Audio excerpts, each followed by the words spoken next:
Hello, I'm Kevin Jones and welcome to my channel.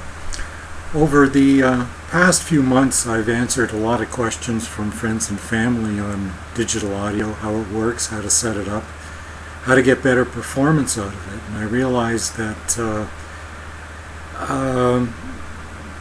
digital is very different from analog. Analog was fairly simple and straightforward, whereas there's a lot of nuances in digital, and it's much more complicated than people initially realized. So I thought I'd do a short video, call it a digital audio primer, to help you understand a bit more about how it works and how to get better performance out of it. And if you already know quite a bit about digital audio, maybe you'll pick up a few pointers as to how to improve the quality that you're getting from it. It's hard to believe, but CDs actually came out about 30 years ago, and my impression of it when I first heard it was that it sounded terrible. And it's only been in the last few years that the price has come down and the performance in terms of the audio quality has increased tremendously for people. So it's time to take advantage of that. So I've got a few charts, and I'll walk you through them, and we'll see how it goes here. Okay, I'm going to start with covering off some basic digital audio theory. And to start with, I'm going to look at the basic digital audio formats. Now, if you Google digital audio formats, you'll come up with dozens of them.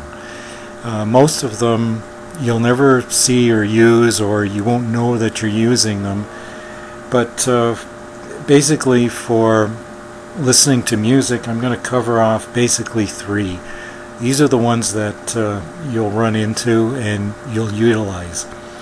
First is ALAC, and that stands for Apple Lossless Audio Codec, and obviously it's manufactured from Apple.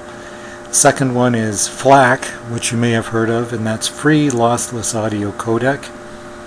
And the last one, which is a fairly new one for the consumer market, it's called DSD, or Direct Stream Digital. And that's the format Sony came up with, and it's used for their SACD process, and that's Super Audio CD. Now, I'm not going to really dwell on MP3, because MP3 is a highly compressed audio format, and I really don't consider it music. It's great if you've got a little iPod where you're running and you can listen to all kinds of music, but the musical quality out of it is very poor. So anytime you want to rip a disc, a CD that is, make sure you use a lossless audio format.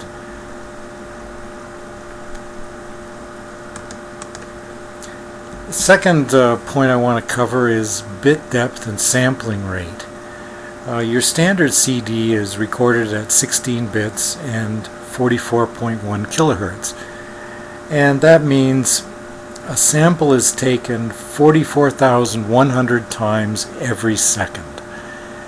Okay, so the more bits you use and the higher the sampling rate, in theory, the higher audio quality that you'll get.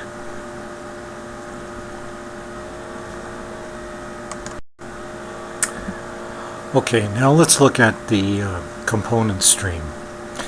And these days, whether you've got an iPod, an iPhone, or a computer, they're basically the storage medium and playback device, if you will, for digital audio files. But in order to utilize that, you need a control program for it, such as iTunes.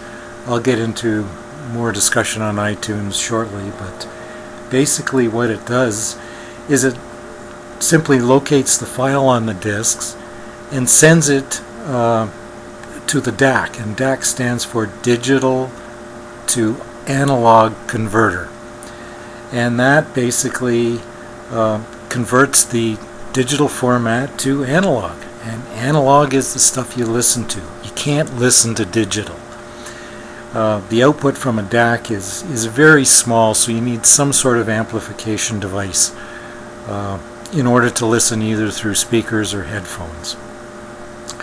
Now, with a small computer like a laptop or even an iPhone or iPad, yes, it will have the DAC and the amplifier built in it, but they're not great quality, and you can understand why. They're very small units in very small devices, and the manufacturers of those devices want to keep the costs as cheap as possible, basically. So you're not going to get great quality out of it. Sure, I can play music on my little laptop, and it's certainly listenable, but you can do a lot better than that. And the way to do that is by using the digital output of the computer, or telling the computer, in essence, that you want to send the digital signal out of the computer to an external DAC. And the component chain is exactly the same, but with an external DAC and amplification, there's the opportunity for much higher quality audio reproduction out of that chain. And usually the way to get it out these days is through the USB port.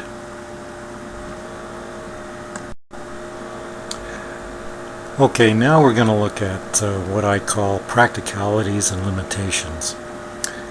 First of all, and I ran into this because I was using an old laptop at the time just to experiment with digital audio, was that XP will play high definition files, but it won't output anything more than CD quality to the DAC. And that's a limitation on XP. Not sure about Vista, but I know Windows 7 and Windows 8, and I would therefore extrapolate to Windows 10 will play the full high definition files. Coming back to iTunes, iTunes only outputs up to CD quality ALAC files to your DAC. That's a significant limitation if you want to use anything other than ALAC. Again, it'll play the high definition files, but it downsamples them only to the CD quality level. I had a friend of mine that I was helping set up a digital audio system, and he was very happy with it. He said it was great, and he downloaded some high definition files, and I thought right away that, wait a minute, you're not listening to the full potential of high definition files if you're using iTunes. And I had to explain that to him. There are other programs such as JRiver for a PC or Amara for a Mac that will play all file types and output the full high definition digital format to the DAC. And the other benefit of them is that they sound much better than iTunes. The USB cable connecting your computer to the DAC has a definite impact on audio quality. A $2 cable will certainly work, but what you'll find if you get a more specialized USB cable for audio is that you'll get better focus and you'll get much more detail.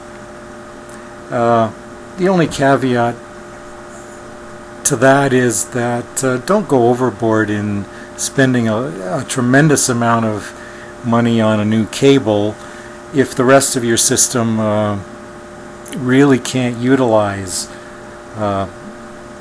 the increase in quality of that cable. So just watch what you're spending on that. And unless you have a very high resolution audio system, the improvement you hear from high definition files is relatively small. You need a very good system in order to really benefit from that. And carrying on from there, high definition digital downloads are not necessarily better. They can just have been converted from other formats, such as a CD format up converted to a high definition file type. You're not getting any better quality. So it's some of these are quite expensive, so it's buyer beware of what you're getting there. And lastly, a lot of the outputs from a cable box or a DVD Blu-ray player, either optical or coax, can be run into your external DAC and through your audio system with much better results than just using your HDMI cable directly to your TV. That's another benefit that you can get from using an external DAC. So those are some of the things that I've learned in my experimenting with digital audio, and it's quite good now. I think I've got a handle on it. Thank you for listening, and I welcome your subscribing and comments.